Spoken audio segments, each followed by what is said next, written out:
Hello everyone, Dickinsoni here, and today I have a very special video. Not a herping video, even though herping season has started back up again. I am here today in my lovely reptile room where I love to spend almost all of my time, actually. But this is a very special video nonetheless because I'm going to be showing you all my newest reptile acquisition.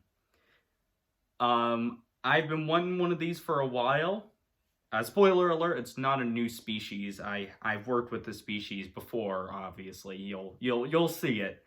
But this is about the youngest individual that I've gotten, and I know that for certain because I got this individual about the week that it was born. However, I actually saw a lot of pictures of this individual from before she even hatched because I'll explain it in a minute, but let me just go ahead and show her. This is Matilda. And Matilda is a little baby leopard gecko. You all know Rexette, my big female leopard gecko. However, this is a little baby leopard gecko who is most likely a female. She was temperature sex determined as a female. And you're probably wondering how do I know all of this about Matilda, even though I just got her. The truth is, my friend actually bred her. She got a large group of leopard geckos, and she paired them together. And I helped a little bit with the pairing process.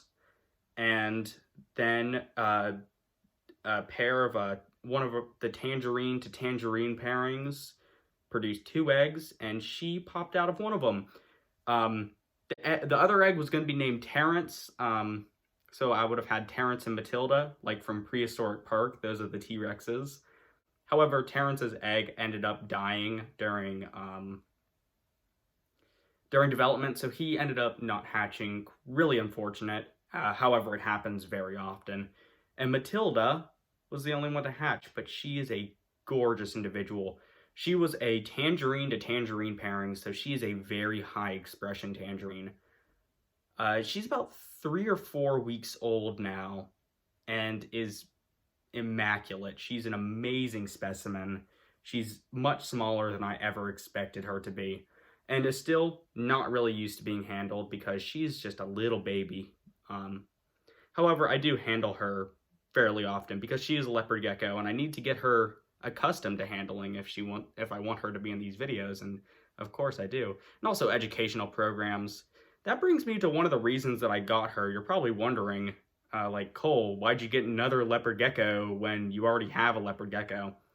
The fact of the matter is that she's fairly old. She's 10 years old. She's turning 11 this year.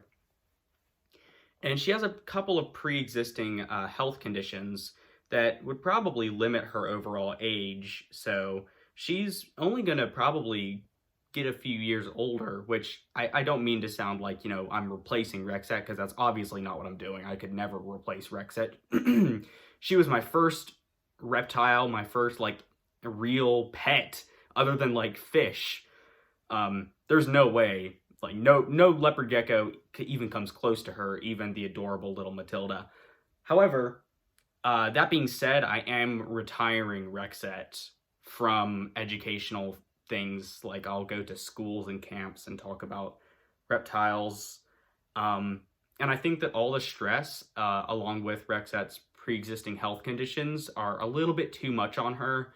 And I would really hate for her to, I would really hate for stress to be a factor in the way that she ends up eventually passing. So that's one of the main reasons that I got little Matilda, is that she could be another animal ambassador, just like her forerunner Rexette. Almost, she's the heir to the throne. That's how I like to think of it. And it kind of goes along with the whole Tyrannosaur naming thing. We got Rexette, and now we got Matilda, who's named after a T-Rex. Another reason is that I have just wanted another eublepharid for years now.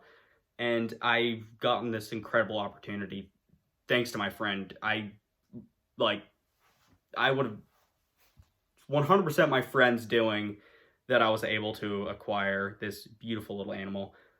Eventually, we are going to be producing some more leopard geckos, in which we are going to sell. However, since this was the only one that we produced this year, unfortunately, we had kind of a skunky year when it came to leopard geckos. So, as of editing this, I found out that one of our breeders actually just laid two, or actually 3 eggs, which is almost unheard of for leopard geckos. However, one of them was completely infertile. But yeah, I mean, just as all reptiles do, just deciding to prove me wrong at the most inopportune times. So yes, we will have some more babies coming this year other than Matilda, so I'll be looking forward to that. Also, here's Rexette. In which she was only produced. We were gonna hold back one of the leopard geckos that we hatched, and she was the only one to hatch, so we held her back, and basically my friend said that I could have her, and I was like, okay, well, she's going to be put back into the breeding project at some point, which she is going to be bred at some point, because she has some killer genes in her. I don't know. I'll probably make a whole video about leopard gecko genes if you'd like me to, because it gets very complicated. Like, everything in her, it's not a simple like ball python recessive codominant. It's polygenics and selective breeding. It's more along the lines of dogs than it is like snakes. It's odd. That doesn't take away from the fact that she is adorable. She's so small. And a really weird thing about, oh, she's belly flopping on me. She's splooting, as it's called, around the grapevine. But look at how cute she is. I'm sorry, I'm totally losing my track of thought just because of looking at how small she is. When I first got her, about a week after she hatched, she was a little bit smaller than this. I'll put up a picture right now of what she looked like. Actually, I can show a picture of when she just came out of the egg, like the exact day that she hatched. But she was a lot smaller, and she didn't eat for about the first week and a half that I had her.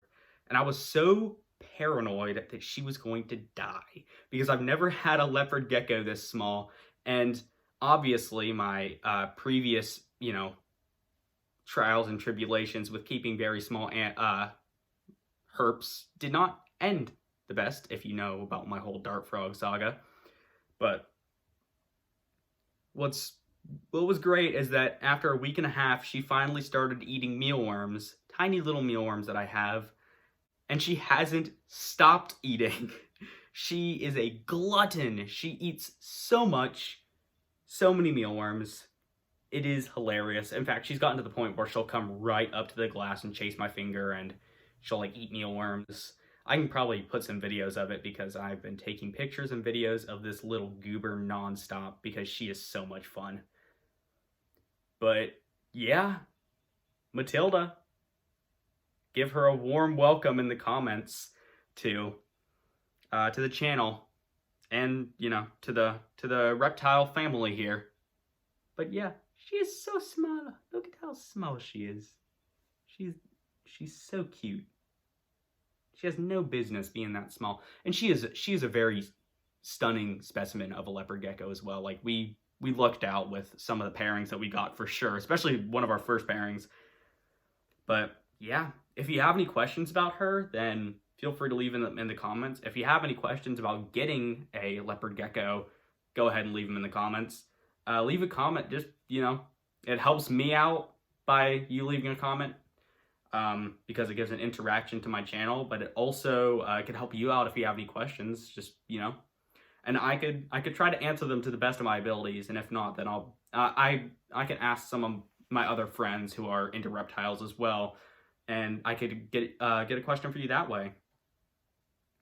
So if you're not able to breed your own leopard geckos, which I'm assuming not a whole lot of, the average person does not have 13 leopard geckos that they are just going to breed and supply their friends with.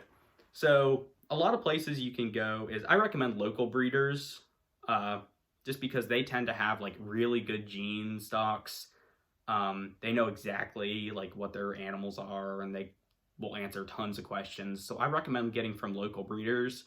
You can go to reptile shows. Sometimes local breeders go there. There's some bigger breeders there as well. Not to say big breeders are bad. Of course not. I love like New England Reptile and I don't really know. New England Reptile is a good breeder though. I know a lot of people give them crap, but I personally support them.